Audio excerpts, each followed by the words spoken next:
নমস্কার বন্ধুরা, আমি আজকে ছট পূজার স্পেশাল বানাবো ঠেকুয়া। কীভাবে বানাতে হবে চলো দেখা দিচ্ছি তোমাদেরকে। বন্ধুরা, ঠেকুয়া বানানোর জন্য আমি নিয়েছি, এখানে নিয়েছি 1 বাটি ময়দা, 2 বাটি আটা, 1 বাটি সুজি আর 1 বাটি নারকেল কুড়িয়ে নিয়েছি। নারকেলটা নিয়েছি, তার সাথে থাকবো ড্রাই ফ্রুট, থাকবো কিশমিশ থাকবো। আমি বানাচ্ছি, তোমরা পুরো ভিডিও দেখতে থাকো বন্ধুরা। আমি এখানে কাজু বাদাম নিয়েছি, কাজু বাদাম আমি গুঁড়া করে নিয়েছি। এখানে নিয়েছি কিশমিশ নিয়েছি, কিশমিশ নিয়েছি আর ড্রাই ফ্রুটটাকে আমি আলমন্ড বাদামটাকে আমি ঢেলে দিচ্ছি বাটিতে। আমি এখানে একটা স্টিলের বাউল বাটি নিয়েছি, দিয়ে দিচ্ছি, আটাটাকে ঢেলে দিচ্ছি, সুজিটাকেও দিয়ে দিচ্ছি, ময়দাটাকেও দিয়ে দিচ্ছি, নারকেলটাকেও দিয়ে দিচ্ছি আর ড্রাই ফ্রুটটাকেও দিয়ে দিচ্ছি ঢেলে।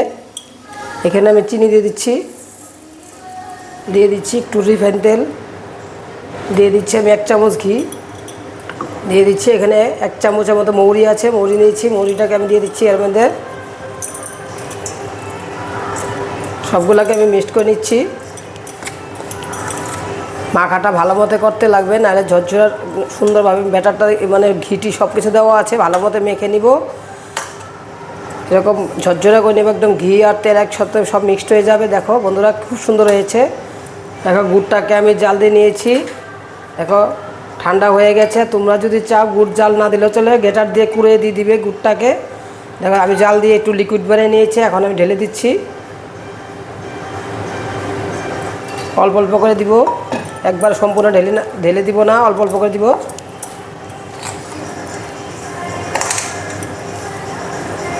যত মাখা হবে তত জিনিসটা সফট হবে। দেখো আমি গুড় জল দিই নেই, গুড়ের শিরা দিয়ে করে নিচ্ছি। তোমরা এভাবে বানাবে, কিন্তু একটু শক্ত থাকলেও কোনো অসুবিধা নেই, ঢিলা থাকলে জিনিসটা মচমচা হবে না, এরকম টাইট রাখতে হবে। দেখো দেখো এরকম হয়ে গেছে। এখন আমি 5 মিনিটের জন্য রেস্টে রেখে দিব, যেহেতু সুজি আছে, সুজিটা একটু নরম হবে। 5 মিনিটের জন্য রেখে দিচ্ছি। এদিক দিয়ে আমি তেলটাকে গরম বসে দিয়েছি ফ্রাই প্যানে। 5 মিনিট হয়ে গেছে, আমি এখন উঠে দিচ্ছি। দেখো একটু তেল তেল ভাব হয়ে গেছে। এখন আমি বানিয়ে নিচ্ছি, শেপটাকে বানিয়ে নিচ্ছি।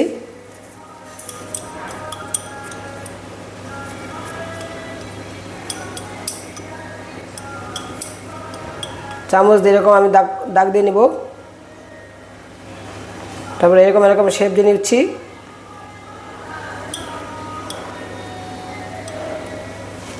দেখো এরকমভাবে আমি সবগুলোকে করে নিব। দেখো খুব সুন্দর হয়েছে, পাতার ডিজাইন হয়েছে।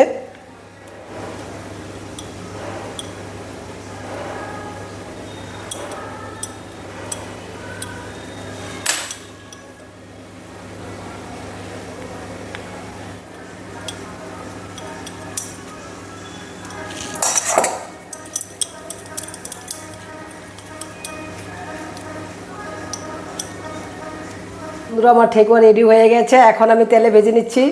খুব সুন্দর হয়েছে, দেখো পাতা শেপ করে নিয়েছি। তেলটা ফ্রাই প্যানে বসে দিয়েছি, তেলটা গরম হয়ে গেছে। এখন একটা একটাকে আমি ছেড়ে দিচ্ছি।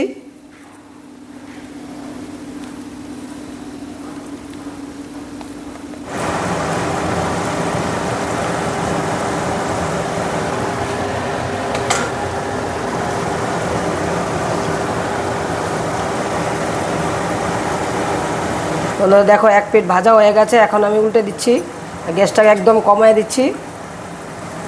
আস্তে আস্তে ভাজতে হবে, নাহলে পরে কড়া লাল হয়ে যাবে, এক সাইডে ভিতরে কাঁচা থাকবে। আর জন্য গ্যাসটাকে পুরো কমায় দিয়ে বানাতে হবে।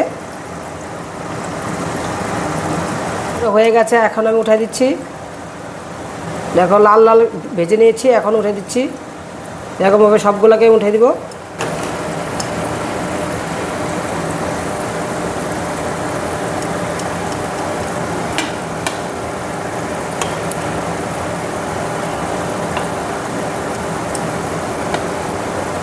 বন্ধুরা, আমার ঠেকুয়া রেডি হয়ে গেছে। এখন আমি প্লেট সাজিয়ে দিচ্ছি।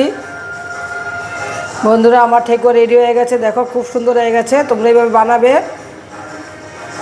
এখন আমি ঠাকুরকে দিব ঠেকুয়া। বন্ধুরা, ভিডিওটা ভালো লাগলে বেশি করে শেয়ার করবে, লাইক করবে আর ফলো করবে। ইউটিউব থেকে দেখলে সাবস্ক্রাইব করবে বন্ধুরা। আর খেয়ে দেখবে কেমন লাগেছে, আমাকে জানাবে কমেন্টে।